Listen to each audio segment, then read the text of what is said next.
voulais aller plus loin, je voulais évidemment être danseuse pro et tout. À travers le yoga que j'ai appris à écouter mon corps. À comprendre que, en fait, là, c'est pas de l'inconfort que je sens, c'est de la douleur.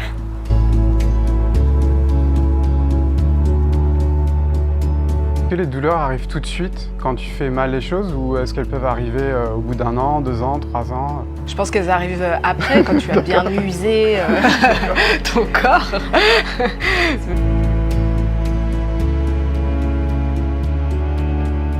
Là, si vous sentez que vous êtes un yogi avec un petit peu de rigidité, aller danser pourra vous faire le plus grand bien. Ça vous ouvrira les chakras. Ça vous ouvrira les chakras, ouais. Bonjour à tous et à toutes. Bonjour. Aujourd'hui, je suis en présence de Mathilde et Océane, de grandes danseuses. Oula. Si tu commences comme ça. Non, je suis un peu trop. Ok. Non, je vous laisse vous présenter votre rapport par rapport à la danse, tout simplement. Moi, je m'appelle Mathilde. J'ai fait de la danse quand j'étais enfant et adolescente. Mais plus tard, dans ma vie d'adulte, j'ai eu la grande chance de pouvoir travailler avec des danseurs professionnels. Et la danse, elle fait partie de ma vie tous les jours. Tous les matins, dans ma sadhana, je fais de la danse. La sadhana, pour préciser, pour ceux qui nous écoutent, c'est? Pour vulgariser les choses, ça va être un rituel qu'on fait le matin pour se donner de l'énergie notamment, mais en même temps ça induit une certaine rigueur chez nous et c'est censé, pour moi, me donner l'énergie dont j'ai besoin dans la journée. D'accord. Donc du coup, je vais adapter ma danse à l'énergie dont j'ai besoin dans la journée. Ok. Son Altesse Océane, pouvez-vous vous présenter? J'ai toujours dansé. La danse fait partie de ma vie depuis mon plus jeune âge. Et c'est par la danse que je suis arrivée au yoga. Je faisais de la danse à haut niveau quand j'étais en seconde, à presque 10 ans maintenant. Et je dansais 16 heures de danse par semaine au conservatoire. Okay. D'accord. Et je vivais danse, je mangeais danse, je dormais danse. Et puis après ma vie a changé. Ok, donc quand ta vie a changé, c'est quoi? C'est que Je me suis blessée. Tu t'es blessée, ok. Je me suis blessée au genou et une blessure assez grave à 16 ans du coup. Et là, ça a été dur pour moi. Et c'est comme ça que j'ai rencontré le yoga. Ok, est-ce que c'est quelque chose de commun Oui. autour de toi, autour de vous, par rapport au milieu de la danse, des blessures qui arrivent assez tôt finalement Bah oui. Ouais, Oui, qui oui. arriveraient à 16, 20, 25 ans. C'est quelque chose de commun pour ceux qui en font de manière intense ou c'est quelque chose de plutôt rare? Je pense que c'est commun, on n'a pas les stats, mais en vrai, comme c'est une discipline qui se pratique depuis le plus jeune âge, à 16 ans, on est presque, je dirais, à la moitié de sa carrière de danseur. Donc effectivement, les blessures arrivent dès le plus jeune âge et se poursuivent ensuite, quoi. Oui, tout à fait. Tout à fait, c'est ça. Bon, après, au conservatoire, j'ai été entourée de personnes qui avaient eu des entorses, qui s'étaient blessées au genou, qui avaient mal à la hanche. Même mes professeurs de danse, elles avaient des blessures. Ok. Après, voilà. Est-ce que tu as une anecdote amusante à nous raconter sur comment le yoga est rentré dans ta vie par rapport à ta vie de danseuse? Bah, moi, j'ai commencé le yoga pour garder ma souplesse. D'accord. C'était vraiment ça. Hein. J'ai mis sur YouTube yoga, genre Garder sa souplesse. Garder sa souplesse, travailler son grand écart. Non, mais parce que du coup, j'ai dû arrêter du jour au lendemain mes 16 heures de danse. Et déjà, c'était impossible de ne rien faire.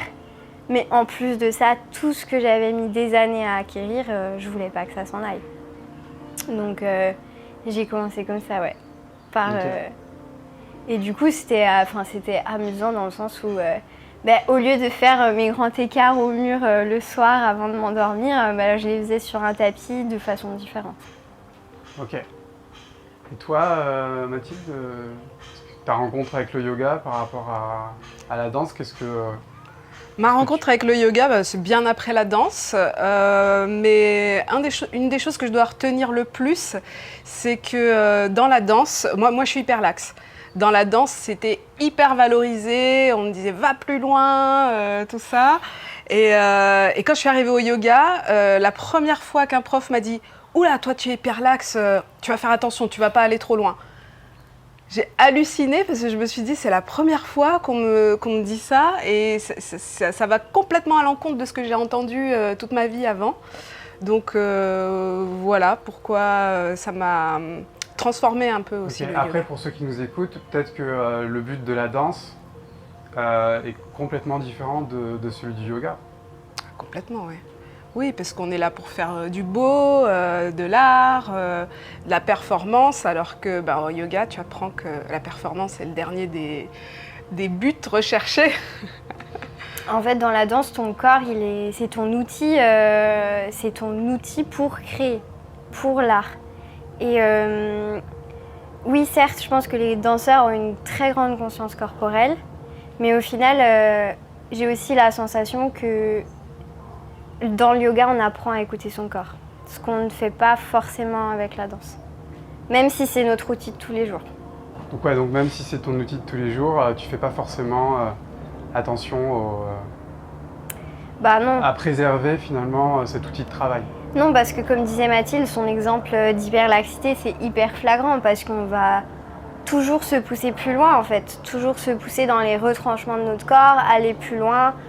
Alors je parle en particulier de la danse classique parce que c'est mon antécédent à moi, mais dans la danse classique, c'est toujours plus loin, c'est les profs quand tu fais ta jambe sur la barre qui arrivent, qui t'emmènent plus loin, qui te poussent pour que ton écart y passe, même si c'est un jour sans. Ouais. Et même si c'est un jour sans. Même si c'est un jour sans. Ok. Il n'y a pas de jour sans dans la danse classique. Ouais. Il n'y a pas d'hormones, il n'y a pas de cycle, il n'y a pas de coup de mood, coup de up. Non. Et tu dois sourire. Et tu dois sourire, être là. Ouais, tout à fait. Et du coup, quelles sont les blessures les plus fréquentes chez les danseurs Alors, de ce que vous avez pu remarquer autour de vous Les entorses. Les entorses. Les entorses à quel niveau? À la cheville. Cheville, ok. À la cheville, notamment pour... Enfin non, en fait pour tous les danseurs, mais les danseuses classiques, on fait beaucoup les pointes. Et ça, c'est très exigeant pour les chevilles. Et ça arrive régulièrement. Mais après, on sait, alors je ne saurais pas les stats non plus, mais il y a énormément de danseurs pros qui ont des prothèses de hanche. Très jeunes dans leur vie. Ah ouais. Très jeune, c'est quoi? C'est 20 ans, 25, 30? Je pense que 60? 60, c'est très jeune? Non, je pense que la plus jeune que j'ai entendue, c'est entre 30 et 40 ans, quoi. Entre 30 et 40 ans? Ouais. Ok. Et après... C'est quand même assez tôt dans une vie d'adulte, finalement. Oui, c'est tôt dans une vie d'adulte. Après, non, mais tout ce qui concerne le bas du corps, en général. Puis moi, j'ai plutôt fréquenté des danseurs hip-hop. Donc pareil, eux sur des poignets, notamment avec toutes les postures où ils vont à l'envers ou en équilibre sur les mains. Donc les articulations en général peuvent prendre cher. Il peut y avoir aussi un niveau musculaire, je pense des luxations, des choses pas sympas non plus. Des musculaires aussi. Ouais. Ça arrive souvent. Donc selon les danses, c'est plutôt les entorses au niveau des chevilles, les problèmes au niveau des poignets. S'il y a des acrobaties, ça peut aller jusqu'à des fractures. Moi, j'ai une amie qui s'est cassé la main en faisant un salto arrière, en retombant mal aussi. Donc on a des blessures musculaires, et ce qui est redondant, c'est aussi ces fameuses prothèses de hanche. D'accord. Mais du coup, je reviens sur finalement, qu'est-ce que le yoga va apporter par rapport à tout ça? Par rapport à la conscience corporelle, par rapport au fait de préserver son corps. Qu'est-ce que le yoga, selon vous, de votre expérience? Parce que ça fait quoi, 10 ans, 12 ans que vous faites du yoga aussi? Qu'est-ce que ça vous a apporté? Qu'est-ce que ça vous a appris à ce niveau-là? La première chose qui me vient en tête, pour moi, c'est l'écoute du corps. C'est vraiment à travers le yoga que j'ai appris à écouter mon corps. J'ai appris à comprendre que, en fait, là, c'est pas de l'inconfort que je sens, c'est de la douleur. Parce que je pense que j'étais tellement prise dans le truc, je voulais aller plus loin, je voulais évidemment être danseuse pro et tout, qu'en fait, j'avais une tolérance à la douleur dans mon corps qui était extrêmement élevée. Et au yoga, j'ai appris à à faire machine arrière en fait. Donc c'est pas parce qu'on est tolérant à la douleur que c'est bien. Ah bah non. Ok. Non, parce que du coup, on va toujours plus loin et en fait, c'est là que la blessure arrive. Parce que des signes pour mon genou, par exemple, j'en avais eu plein avant. Mais je les écoutais pas. C'était quoi? C'était c'est pas grave, on verra plus tard. Ouais, bah c'était tiens, dis donc, c'est bizarre, je marche dans la rue, mais j'ai mal. J'ai la hanche Enfin, qui craque. j'ai mal, genre c'est bizarre, ça me fait mal. Enfin, je me disais même pas ça fait mal. Je me disais, je sens pas pareil, quoi. Et puis se réveiller la nuit puisque ça lance dans le genou, mais c'est pas grave, ça passera. De toute façon, la semaine prochaine, il y a concours, faut y aller. Ok. Voilà. Donc le yoga t'a appris cette écoute qui a finalement permis de te préserver un petit peu. Ah bah Est-ce oui. que c'est n'importe quel yoga qui permet d'avoir cette écoute ou est-ce que c'est n'importe quel enseignement ou il y a quand même un enseignement particulier ou un type de yoga particulier qui favorise un peu plus ça? Parce que des styles de yoga, il y en a beaucoup. Il y en a plein. Et quels seraient les styles, quels seraient les types d'enseignements qui, selon toi, permettent d'arriver à cette écoute et cette préservation du corps sur le moyen et long terme? C'est une bonne question et à laquelle j'ai pas une réponse toute faite parce que moi je suis entrée par le yoga par du vinyasa, donc une pratique très dynamique, très dans le flow aussi, et ça me rappelait la danse. J'aimais cette fluidité de mouvement, etc. Et je pense que ça m'a permis d'apprendre à écouter mon corps, même si c'est après aussi que je suis venue à des pratiques plus douces comme le hatha et même le yin en fait, où là j'ai pu peut-être plus apprendre à écouter mon corps. Mais je pense quand même que le vinyasa m'a aidée là-dedans, dans tout ça. En tout cas, il y a eu des déclics qui se sont faits. Ok. Toi Mathilde, ton avis là-dessus, ce serait lequel? Moi, pour reprendre l'exemple de l'hyperlaxité tout à l'heure, quand tu dis qu'est-ce que ça m'a appris, le yoga, vraiment ça m'a appris à ne plus aller trop loin, à respecter mes articulations, parce que j'avais aucun problème à aller à fond, mais de comprendre réellement que ça peut avoir un impact sur du long terme et que ça peut me faire très mal, ça c'est le yoga qui me l'a appris. Et quel type de yoga peut rendre bénéfice à des danseurs? Moi je dirais surtout, il faut bien choisir son prof en fait.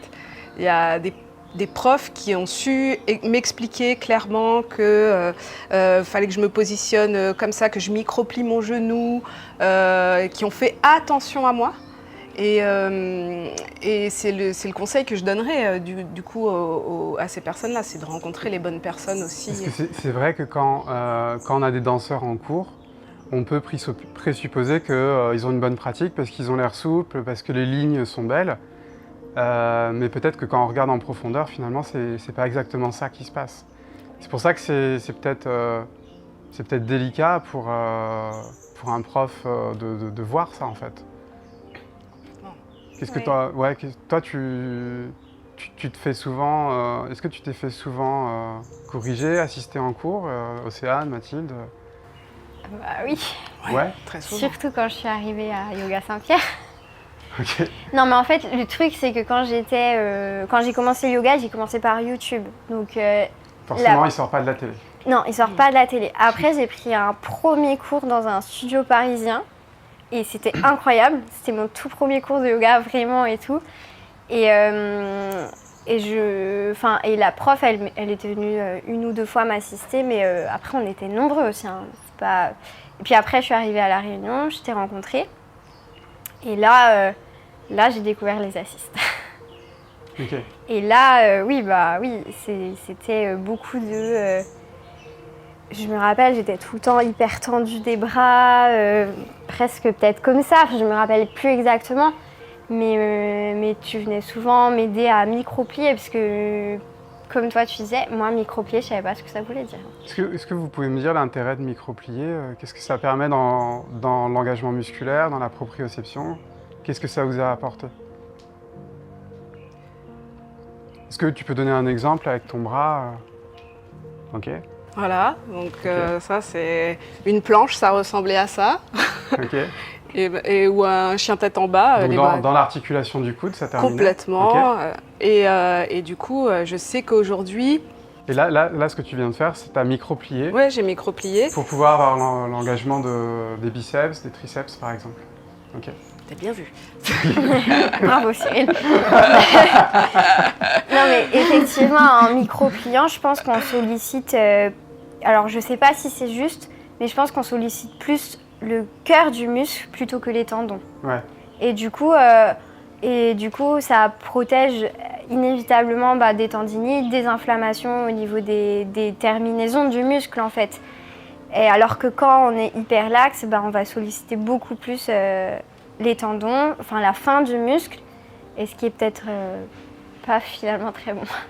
Oui, parce que tu peux complètement ressentir des douleurs en fait en sortant de ton cours de yoga, ce qui est vraiment pas le but.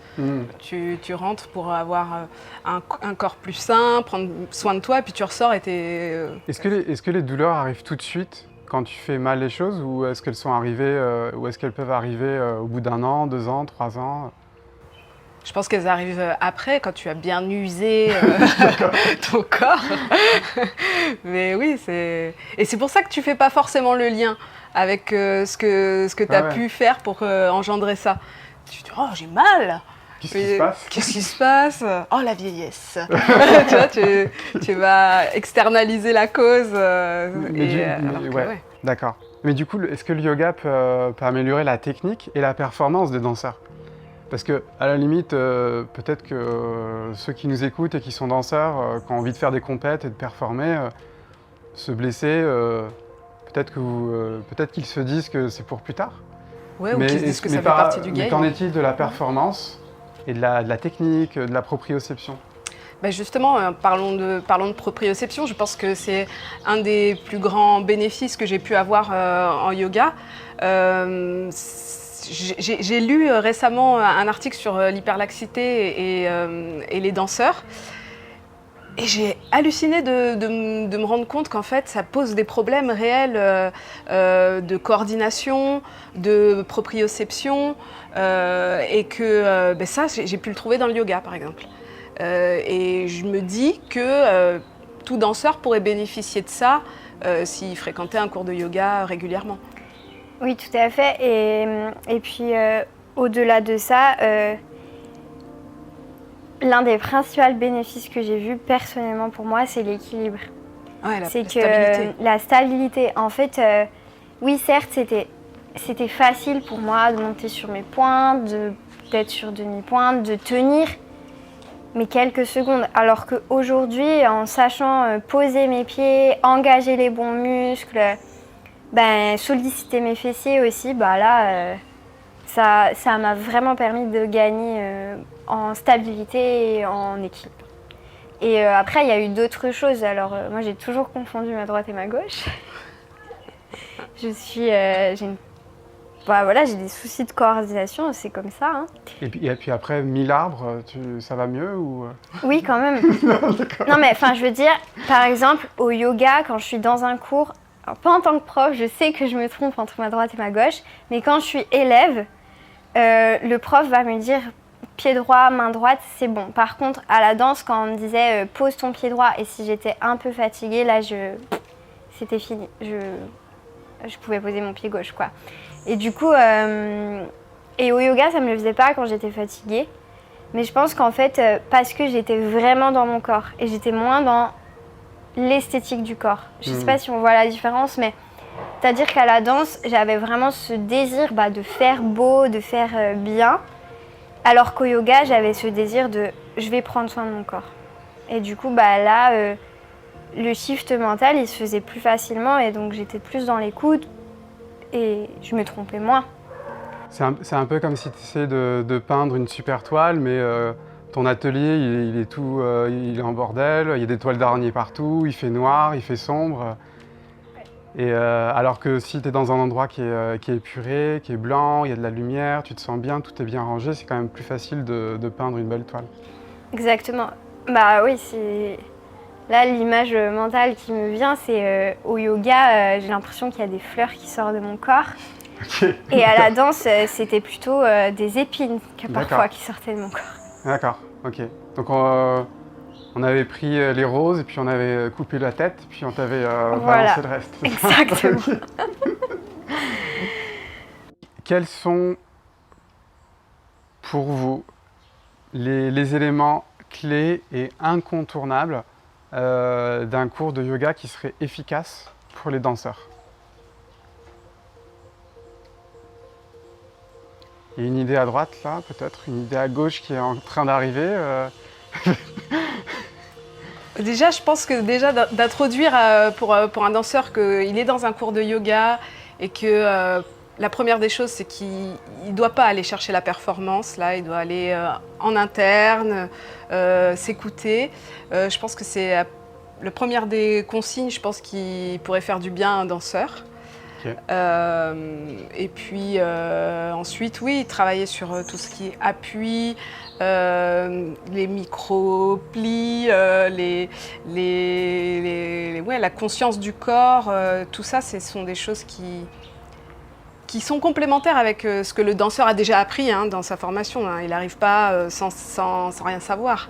Mais je pense que c'est des touches subtiles qui, si elles sont prises par le danseur, peuvent l'amener plus loin et surtout le faire durer plus longtemps dans sa carrière, quoi. Ouais. Et je pense d'être regardée, mais vraiment. Parce que des professeurs de danse, on en a beaucoup. Et j'ai un profond respect pour chaque prof que j'ai pu avoir. Toutefois, au yoga, avec les profs que j'ai pu rencontrer qui m'ont assistée en respectant mon corps. Et ça, c'est magique. Pour ceux qui nous écoutent, est-ce que tu peux nous expliquer c'est quoi être regardé? Si tu devais l'expliquer à un enfant, c'est quoi être regardé et être bien assisté par rapport à ton corps? En fait, là, le truc qui me vient, ce serait comme si mon prof, il fait une radiographie, voire un IRM de mon corps. Donc il va voir à l'intérieur et il dit « Ah, en fait, là, si elle engageait plus ce muscle-là, eh ben, elle se protégerait ou alors elle pourrait peut-être aller plus loin dans la posture ou faire mieux, entre guillemets, et respecter son corps. » Et c'est vraiment la sensation que j'ai aussi dans un cours de yoga avec des profs qui m'assistent et qui me regardent, c'est que j'ai l'impression qu'ils prennent une photographie, qu'ils observent, ils voient ce qui se passe à l'intérieur de moi, comme s'il y avait des caméras, et bam. Okay. Et pas du genre, ah en fait il faut qu'elle aille plus bas, parce que comme ça elle va avoir son écart, je vais appuyer là, bam. Ok, ou qu'elle ait le genou à 90 pile poil, ou la jambe tendue comme ci ou comme ça. Ça pour toi c'est des choses qui te parlent pas forcément, c'est ça? Qui me parlent plus. Qui te parlent plus, ok.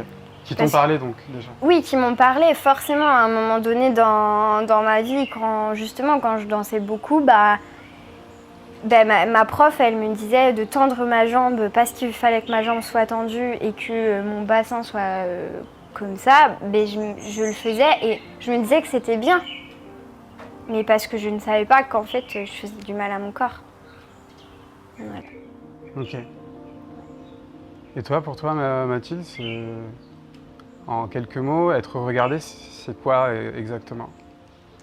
C'est être regardé, mais avec bienveillance. Je dis pas que les profs de danse sont pas bienveillants, je dis juste que les codes de la danse parfois induisent des postures. Les objectifs sont aussi différents. Ouais, les objectifs sont différents, mais par exemple sur certaines postures en danse, d'un point de vue yogi, c'est aberrant en fait d'avoir son bassin comme ça, sa jambe comme ça.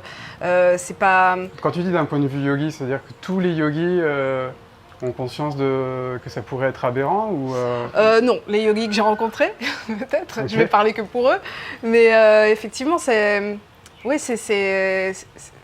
deux façons de voir les choses différentes. C'est pour ça que être regardé, c'est être regardé avec connaissance du corps et bienveillance pour l'élève, quoi.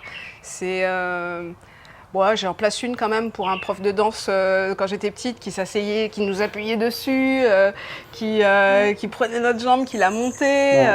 On en voit des profs de yoga qui font ça. Qui font ça, oui. Oui, dans c'est des vrai, contrées peut-être lointaines et exotiques ou peut-être plus proche autour de nous. On ne sait pas. Oui, ça arrive aussi. Donc c'est pour ça que être regardé, c'est être regardé avec bienveillance par un enseignant qui connaît le corps, qui va respecter tes particularités, qui va être capable de te dire pourquoi il faut que tu le fasses aussi. Parce que c'est bien de dire micro-pli. Moi, les premiers temps, je disais ouais, c'est ça. Moi, je suis envoyé ma jambe comme ça.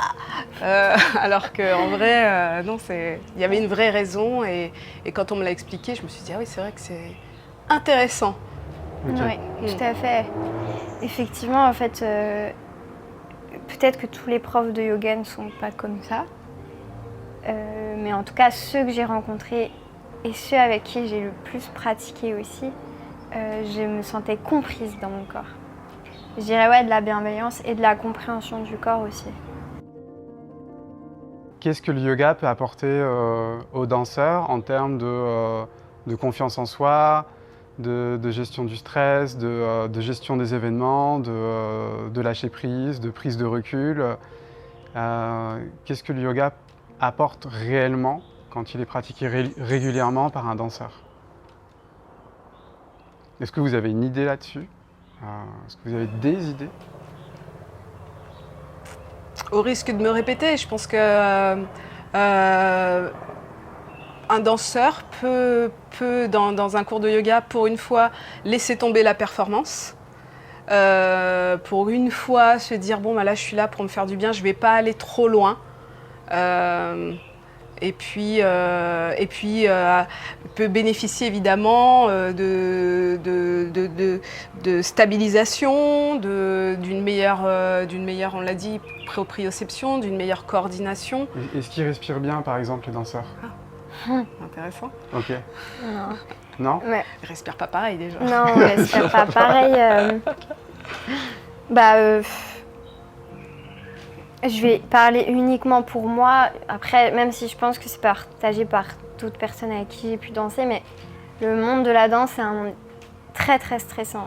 Vraiment, j'étais en haleine tout le temps en fait, et tout le temps dans cette respiration très haute. Et je savais pas respirer. D'accord. Tu n'avais pas l'âme de l'apnéiste. Ah non. De toute façon, tu as interdiction de respirer avec ton ventre puisqu'il doit être Non, rentré. il doit être rentré, Ah oui. là, Ouais. et c'est tout comprimé. Enfin, Donc finalement, le diaphragme n'a pas trop le droit de descendre. Non, il a une zone. Il a une zone il a une de- zone bien une zone- précise, il doit rester là, quoi. Et, sort pas trop, quoi. Tu respires après. Ouais, tu respires après, mais tout à fait. Mais je me souviens de certaines fois où je montais sur scène et j'étais presque en apnée finalement, où je me retenais et je finissais ma prestation de peut-être 2 minutes, mais complètement. Après, il y avait l'adrénaline, mais. Ok. Mais donc au-delà de ça, du coup, c'est un milieu très stressant. Je respirais mal. J'étais très stressée, vraiment très stressée. Et énormément dans la comparaison. Mais énormément, c'est-à-dire que les personnes autour de moi, c'était aussi des personnes avec qui je me comparais tout le temps. Et puis après, je suis arrivée au yoga et j'ai vu des femmes, parce que je dansais principalement avec des femmes, où on ne se comparait pas, voire des fois peut-être un petit peu, mais comme jamais. Et elle est sur la tête, moi je Voilà. suis pas encore sur la tête. Exactement. Ça m'embête un petit peu, mais ça va pas plus loin. Mais ça va pas plus loin. Ok. En tout cas, j'ai pas recherché la performance dans le yoga. Je me suis pas dit il faut que j'aille chercher la posture sur la tête, il faut que j'aille en handstand absolument, parce que c'était pas pour ça que je le faisais. Mais après, donc du coup, il n'y avait pas cette comparaison. Et quand je suis repartie à la danse, je me suis rendu compte que je m'étais vachement lâché la grappe là-dessus, quoi. Ah, ok. Mais les personnes avec qui je dansais, même si j'ai jamais voulu les voir comme ça quand j'étais danseuse amatrice à haut niveau, malgré tout, il y avait quand même de la rivalité. Ok, Aujourd'hui, j'ai plus ça. Je vais dans un cours de danse, c'est mes copines. d'accord. Et quand tu t'es lâché la grappe, qu'est-ce que ça t'a donné plus de plaisir au niveau de la Ah danse? Ouais. Bah, j'y allais plus par contrainte, même si je le voyais pas comme ça. Là, c'est avec des années de recul que je dis ça. Hmm. Mais quand j'étais dedans, je le voyais pas comme ça, je le voyais pas comme une contrainte. Mais en réalité, tout me disait que c'était une contrainte parce que j'y pensais tout le temps. Comme je disais au tout début, là, je mangeais danse, je vivais danse, je dormais danse. Mais je dormais mal, j'avais un mauvais sommeil parce que je pensais à ce que demain j'allais devoir faire en cours, que la semaine d'après j'avais un concours, qu'il fallait que je sache ci, il fallait que je sache ça. Et tout ça faisait que en fait, c'était une énorme contrainte. En tout cas, c'était un gros frein à l'épanouissement, je pense. Ok. Et toi, Mathilde, qui a côtoyé ce milieu de danseurs professionnels, est-ce qu'il y a cette prise de conscience de la gestion peut-être du stress, de la gestion mentale, de la gestion des événements? Est-ce que c'est quelque chose qui est interrogé, qui est remis en question dans ce milieu, ou c'est pas du tout pris en compte? J'ai pas envie de dire de bêtises, mais il me semble que bon, y a rien d'aussi préparé autour du danseur pour qu'il gère son stress. Je pense que c'est une affaire personnelle que les gens doivent prendre en charge eux-mêmes, sans avoir forcément une guidance. Tu devrais faire de la sophrologie, ou tu devrais faire ceci ou cela. Chacun teste un peu ce dont il a besoin pour aller plus loin. Je sais que oui, il devrait y avoir ça. Il devrait y avoir certainement quelque chose qui prépare mieux au stress que ça engendre, au stress physique comme au stress psychique que ça engendre. Mais il n'y a rien de prévu pour ça. Après, ouais, moi, je peux juste parler du conservatoire dans lequel j'étais. Il n'y avait rien de tout ça. Et voire même quand on voulait nous donner des conseils pour prendre soin de nous, bah, il y avait toujours un pic de stress qui allait derrière. Par exemple, je me souviendrai toujours d'une prof. En fait, je suis arrivée en cours, j'étais en hypoglycémie puisque j'avais rien mangé, parce que je me restreignais beaucoup là-dessus. Et la prof, elle m'a dit non mais Océane, tu devrais quand même manger avant de venir en cours. Une pomme, c'est quasiment que de l'eau. Et en fait, là, moi, ça m'a fait un électrochoc parce que je me suis dit, on veut m'aider, on veut faire en sorte que j'aille bien, mais il y a quand même une injonction derrière, c'est quand même que de l'eau. Genre, tu vas pas grossir, si on extrapole le truc. D'accord. Et En gros, tu avais le droit qu'à une pomme. ouais, voilà, c'est ça. Ouais, une pomme ça va, quoi, mais pas plus. Ouais, une pomme, ça va, mais pas plus. Ok. Non, mais c'était un peu des fois, enfin, il y avait un peu même entre nous, enfin, même entre les danseuses de mon niveau, on était toujours dans des petites remarques comme ça, un peu passives-agressives, quoi. Okay. Et en fait, même quand on voulait bien faire, et moi-même, j'ai pu avoir peut-être, je m'en souviens plus, mais sans doute que j'ai pu blesser certaines en disant des choses, mais parce qu'en fait, ça paraissait logique et normal pour nous. Mmh. Et dans un cadre purement loisir, purement plaisir, vous pratiquez, vous dansez encore régulièrement? Je crois que tu m'as dit... tous les matins dans mon salon. Ouais. Ok. Et du coup, cette conscience corporelle, le fait d'avoir été accompagné dans le yoga par rapport à ce que vous étiez, par rapport à vos limitations, le fait d'avoir cette capacité à sentir un peu mieux votre corps dans l'espace, qu'est-ce que ça donne d'un point de vue... Pardon. Qu'est-ce que ça donne d'un point de vue plaisir, d'un point de vue au niveau loisir? Ça vous apporte quoi tout ça dans votre danse? Je dirais que, par exemple, le matin, quand je danse, pendant ma sadhana, le fait d'avoir fait du yoga, ça me dit des fois « Non Mathilde, ne va pas là. Tu n'es pas encore prête ce matin pour faire ça. Okay. » Alors qu'avant, je l'aurais fait, et puis après, je me serais plaint toute la journée d'avoir mal, je sais pas où. Donc okay. Oui, ça me met des warnings en fait. Ok. Mais pas Je dirais ça aussi, puisque je me souviens, mais vraiment de moi, j'étais dans ma chambre d'internat. Et en fait, il y avait un côté où j'avais pas mon grand écart. Et je me mettais contre le mur et je poussais mon corps pour aller chercher mon grand écart. Mais c'était 22h le soir ou 6h du mat, je me levais, je faisais ça, j'allais me coucher, je faisais ça, quoi. Et aujourd'hui, je vois beaucoup plus la danse comme un support à mon bonheur. Ok.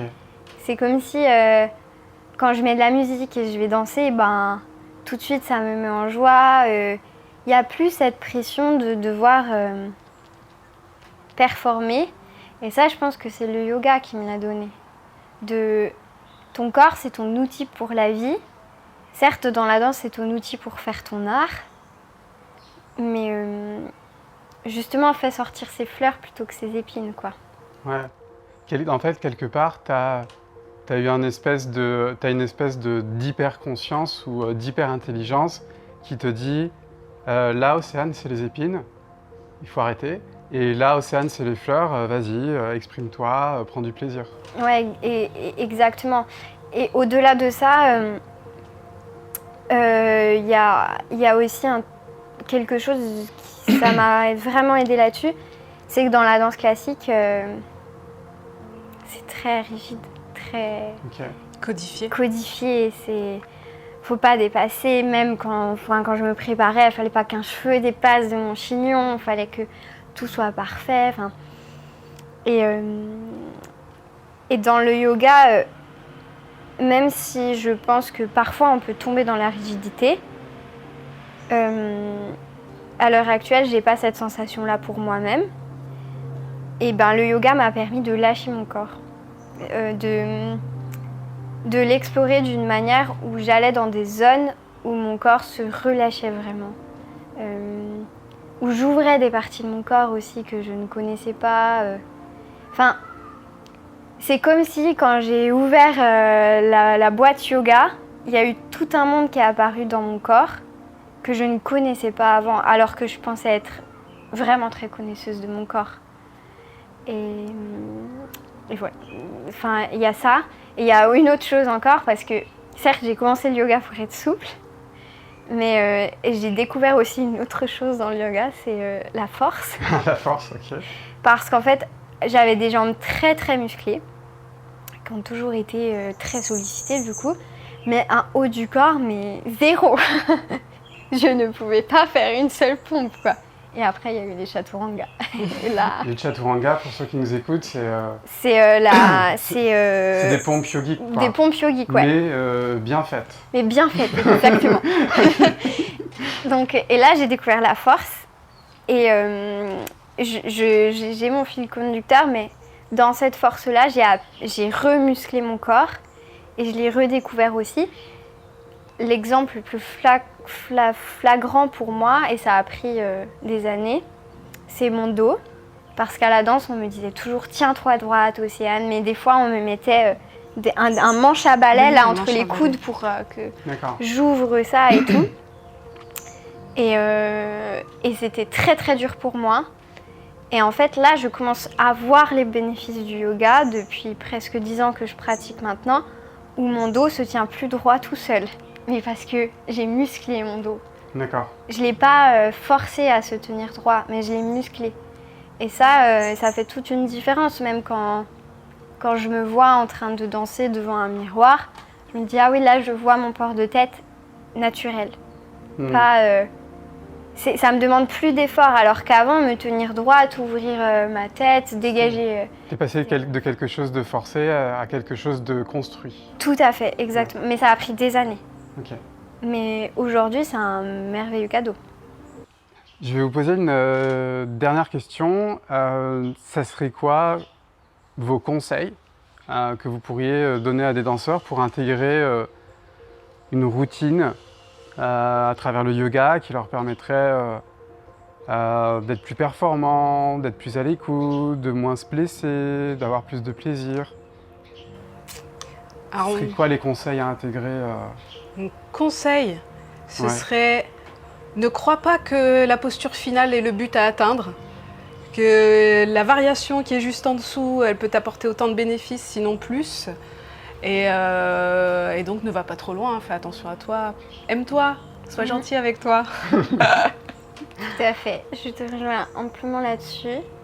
Je dirais que peut-être choisir son prof, aller à plusieurs cours de yoga, vois celui où tu te sens regardée, où tu te sens comprise dans ton corps, mais investis son cours, vas-y.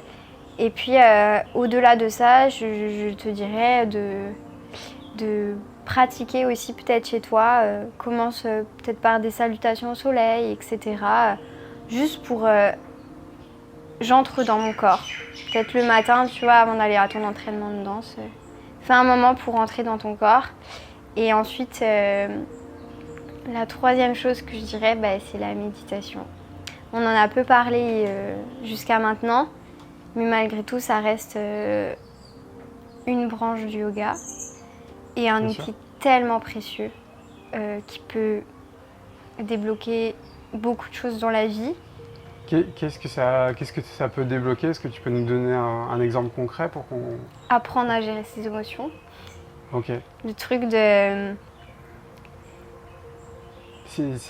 Quelle émotion, par exemple, toi, tu as pu apprendre à gérer Est-ce que tu peux nous décrire un cas de figure précis que tu voudrais nous partager? Le stress, mais c'est trop vague. Ouais. Enfin, pour moi, c'est pas le plus flagrant, mais ça l'a aidé. Maintenant, je dirais, c'est peut-être ces excès de tristesse, justement, quand on commence à trop se comparer, quand on se dit qu'on est trop grosse, quand on n'est pas assez, quand tout ça, quand il y a toutes ces pensées dévalorisantes qui arrivent, et ça arrive, je pense que je suis pas la seule à l'avoir vécu, et la méditation, ça permet aussi de savoir laisser passer ces petites pensées-là comme si c'était des nuages et les remplacer par des fleurs. D'accord. Si, en fait, je suis assez... Déjà, mon corps, il me permet de danser. C'est magique d'avoir un corps qui nous permet de danser. Et de couper avec ce mental trop présent. De le faire taire, d'arrêter de se dire « je suis pas assez ». Okay. D'arrêter de se dire que l'autre, elle fait mieux. Donc ça te fait prendre, ça te donne une distance avec du recul. Ce qui te traverse et qui est limitant. Tout à fait. Ouais. Beaucoup de recul en fait. Et il y a eu une deuxième facette aussi. Je dirais que ça a amélioré mes performances entre guillemets en danse parce que alors je sais pas si ça rentre dans la méditation, mais le soir par exemple avant un concours, je m'imaginais ma chorégraphie sans comme tout à l'heure je parlais là de quand je m'endormais le soir, je pensais à ce que j'allais faire. Non, en fait, je me visualisais vraiment dans mon corps en train de faire mes mouvements, comme si je les faisais, mais je les faisais pas. Et en fait, c'était comme ça m'apaisait vraiment. Alors qu'avant, quand je pensais à ma chorégraphie, ça me stressait. Là, c'est comme si je rentrais à l'intérieur de moi, je visualisais ce que j'allais faire et ça m'apaisait. Parce qu'au final, je me rendais compte que mon corps savait, que mon cerveau savait. Et du coup, il y a ces deux aspects-là. Je dirais sur les émotions et sur la visualisation. Enfin, il y a un terme pour ça, mais plein de sportifs l'utilisent en tout cas. Ouais, c'est la visualisation. Ouais. Toi, Océane, là pour l'instant, tu donnes des cours de yoga sur Saint-Pierre. Est-ce que tu voudrais en parler là pour ceux qui nous écoutent, qui seraient par hasard à La Réunion, par hasard autour de Saint-Pierre? Oui. Qu'est-ce que tu peux nous dire par rapport à ces cours que tu donnes? Dans mes cours, j'essaye vraiment de transmettre à mes élèves l'écoute du corps. Pour moi, c'est extrêmement important. Et donc ça passe par des moments où, avant de commencer un cours, par exemple, on peut prendre conscience de notre corps, savoir qu'on est là, etc. Est-ce que, j'ai une question qui me traverse là. Oui. Est-ce que l'écoute du corps, il suffit de le dire à ses élèves? Non. Ou il faut faire... Qu'est-ce qu'il faut faire? Il faut les amener à écouter leur corps. D'accord. Et c'est quoi les amener à écouter leur corps? C'est par exemple prendre conscience qu'on est là, qu'on est assis, quelle partie de mon corps est en contact avec le sol, comment je sens mon corps aujourd'hui, est-ce qu'il y a des zones où il y aurait besoin de plus d'espace, est-ce qu'il y a des zones où je les sens plus fermées, est-ce que je sens que mon corps il est crispé, est-ce qu'il est tendu, est-ce qu'au contraire je le sens détendu, est-ce que... Et ça dans ton cours, tu vas les accompagner vers ça en leur faisant relâcher des choses Oui, en général, oui. Oui. Je pense au yin du lundi soir, où là, je les amène vraiment là-dedans. Après, la plupart du temps, à chaque début de mes cours, j'ai cette justement prise de conscience où je pose des questions par rapport au corps pour inviter mon élève à écouter son corps. Et après, quand c'est des pratiques un peu plus dynamiques, je vais aussi questionner comment vous vous sentez dans cette... Enfin, je dis pas comment vous vous sentez dans cette posture, c'est dur là de savoir à froid, mais par exemple, ça va être du genre, peut-être, est-ce que vous sentez que vos épaules, elles auraient besoin de plus d'espace ou comment vous pourriez relâcher vos épaules? Peut-être que là, vous engagez un petit peu trop votre jambe droite. Elle peut peut-être se détendre un petit peu. Ça peut passer par des petites questions comme ça. Je ne saurais pas les dire exactement parce que ça me vient un peu comme ça dans le cours. Et aussi toutes les indications que le prof de yoga donne à Yoga Saint-Pierre, toutes les comment on appelle ça? Les instructions? Les instructions, notamment les instructions passives qui permettent à la personne de mieux rentrer en elle et de... C'est quoi une instruction passive? Tu peux nous donner un exemple? Alors, par exemple, j'ai un élève qui a la jambe un peu tordue, un peu trop affaissée vers le sol. Ce serait quoi l'instruction passive qui va être donnée à ce moment-là pour cet élève, qui va lui permettre de ramener plus de conscience, de présence? Tu me poses ça à moi, ouais, qui ne suis pas prof, c'est ça? Ça peut être... C'est quoi une instruction passive du coup? Ça va être une instruction plus fine dans le ressenti, dans une indication par exemple qui va être presse avec tes orteils pour ressentir un allongement de tel muscle ou un engagement. Et ce genre de choses, ces instructions, je pense qu'elles permettent à l'élève d'entrer un peu plus encore à l'intérieur et de prendre conscience justement des liens qu'il y a dans le corps.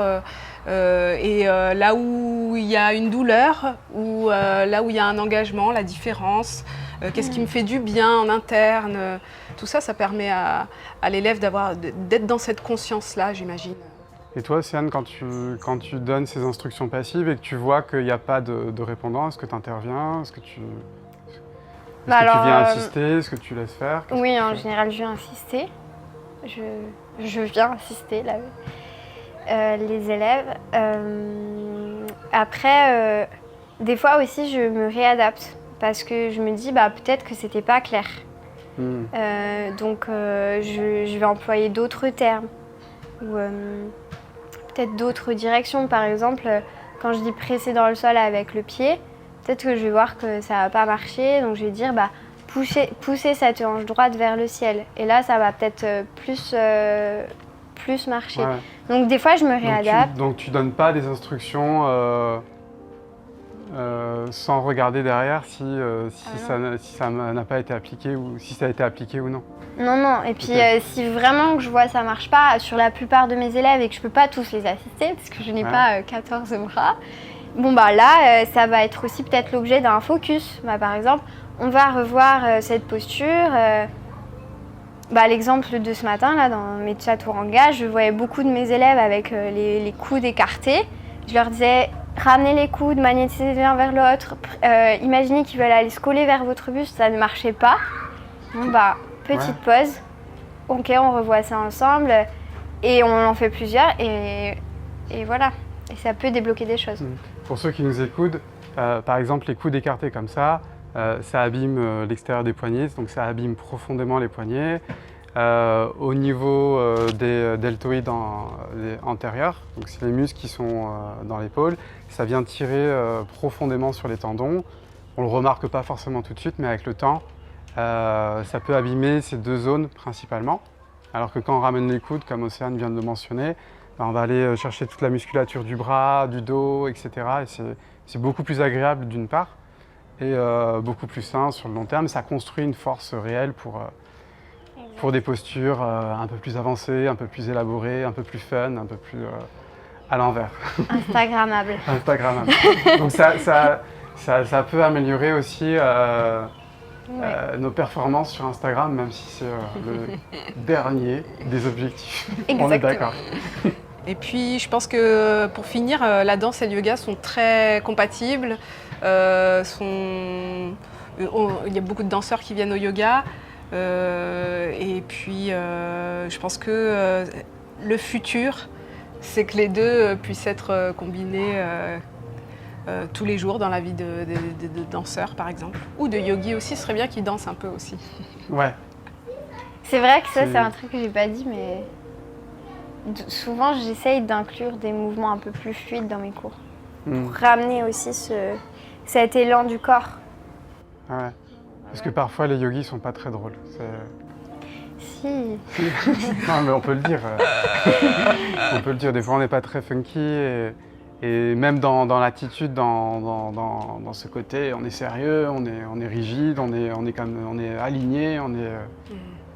Des fois, c'est bien Ouais. Lâcher un petit peu ça. de arrondir tout ça, de ramener ces fameuses roses, peut-être. Exactement. Dans ce cours. Voilà. Et puis, non, le mot de la fin pour moi, ce serait surtout prôner du plaisir, que ce soit au yoga et à la danse. Genre, amusez-vous à prendre du plaisir avec votre corps. Ok. Je vais terminer sur cette question un peu fermée. Il y a une danseuse professionnelle à Paris qui avait fait un podcast sur la danse et le yoga qui disait que le yoga va améliorer énormément la danse, mais pas forcément l'inverse. Donc c'est pas parce qu'on fait beaucoup de danse qu'on va améliorer notre yoga. En tout cas, elle disait que la tendance était plus dans ce sens-là que dans l'inverse. Est-ce que vous validez? Est-ce que vous validez pas? Moi, complètement. Complètement? Ok. Complètement. Par esprit de contradiction, j'aurais envie de dire non, mais je pense que quoi qu'il arrive, la danse, elle est pour tout le monde, elle est là, elle est tous les jours. Un yogi peut très bien bénéficier aussi de la danse dans son quotidien parce que ça met du baume au cœur aussi de s'exprimer avec son corps. Et c'est là la différence. C'est-à-dire qu'en yoga, tu vas faire du bien à ton corps, tu vas enchaîner des postures, tu vas méditer, respirer et tout. Mais exprimer un sentiment avec ton corps, ça c'est la danse qui peut te le permettre. Donc ce serait vraiment chouette qu'il puisse y avoir ces interactions de part et d'autre. Oui, dans ce sens-là, effectivement, c'est chouette. Mais je pense que ce serait pas forcément bon de se dire je vais arriver au yoga, je suis danseuse, ça va forcément le faire. Ouais. C'est ce que je me suis dit en arrivant. Ben moi aussi. Donc c'est pas parce qu'on est une bonne danseuse qu'on est un bon yogi. Oui, c'est vrai. Mais en général, en étant un bon yogi, on peut améliorer sa danse. Oui. Après, entièrement, de toute façon, les deux sont étroitement liés et je pense qu'il faut danser dans la vie. Ok. Voilà. Merci à vous deux pour avoir tourné ce podcast, pour avoir participé à la réflexion sur ce sujet entre l'intérêt du yoga pour les danseurs, qu'ils soient professionnels, amateurs, que ce soit du loisir, du plaisir ou de la compétition. Et on se retrouve très vite, peut-être sur les tapis pour ceux qui nous ont écoutés. Ou sur le dance floor. Ou sur Cyril. le dance floor pour ceux qui nous ont écoutés aussi et qui sont peut-être un peu réticents à la danse. Quand vous êtes yogi, allez danser. Pour ma part, je suis quelqu'un qui avait très peur de la danse par rapport à l'image un peu... par rapport à l'image de moi-même, j'avais très peur d'aller danser, etc. Et c'est vrai que le yoga m'a permis aussi d'explorer la danse d'une autre manière. À chaque fois que j'allais danser, je me disais « Ah tiens, c'est marrant, c'est intéressant, là je peux utiliser ces appuis, ces mouvements, ces transitions ». Et la dernière fois que j'ai dansé avec énormément de plaisir, c'était une choré complètement déstructurée dans une piscine. D'ailleurs, vous y étiez et j'ai pris énormément de plaisir. Donc voilà, si vous sentez que vous êtes un yogi avec un petit peu de rigidité, allez danser, ça pourra vous faire le plus grand bien. Ça vous ouvrira les chakras. Ça vous ouvrira les chakras, ouais. Et je pense, le lâcher prise aussi. Ouais. Et ça peut aider à la construction des cours. Ouais. Ça, c'est pour une autre fois. Merci. Merci. Bon, merci à vous C'est deux. bon.